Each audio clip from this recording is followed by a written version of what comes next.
दोस्तों, आखिर परियों को कैसी मिली जादुई शक्तियां? बहुत समय पहले की बात है। परीलोक में एक सुंदर नीली परी रहती थी, नैना। वह चंचल थी, हंसमुख थी और सबसे खास बात, उसे रोमांच बहुत पसंद था।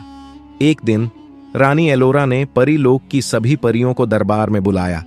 उनके चेहरे पर चिंता के बादल थे।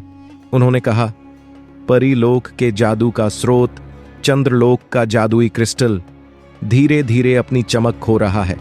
अगर ऐसा ही रहा तो हमारी सारी जादुई शक्तियां खत्म हो जाएंगी। यह सुनकर सभी परियां डर गईं, लेकिन नैना परी के मन में उत्साह था।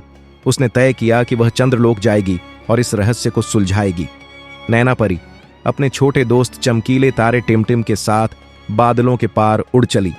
वे तारा नगरी से होते हुए चंद्रलोक पहुंचे।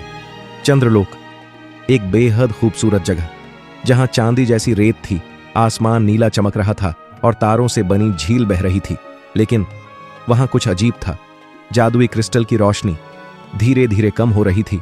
जैसे ही नैना परी और टिमटिम आगे बढ़े, अचानक उनके सामने 3 काली परछाइयां आईं।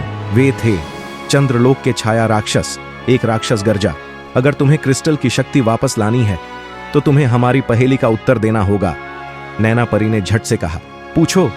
तब एक छाया राक्षस ने पहेली पूछी, जब मैं चमकूं तो दुनिया में उजाला हो, लेकिन मैं खुद कभी अंधेरा नहीं देख सकता। बताओ मैं कौन?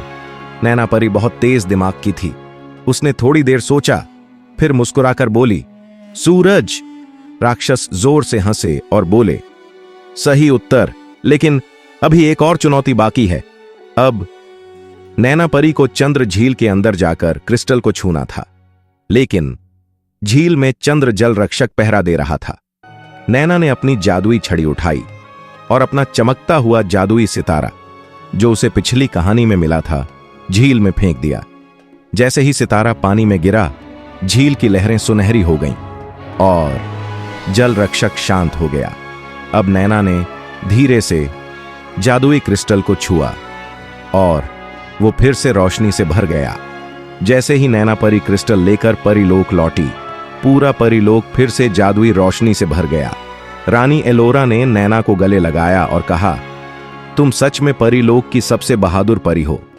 रानी ने उसे एक नया जादुई पंख दिया, जिससे वह और भी ऊंचे सफर कर सके।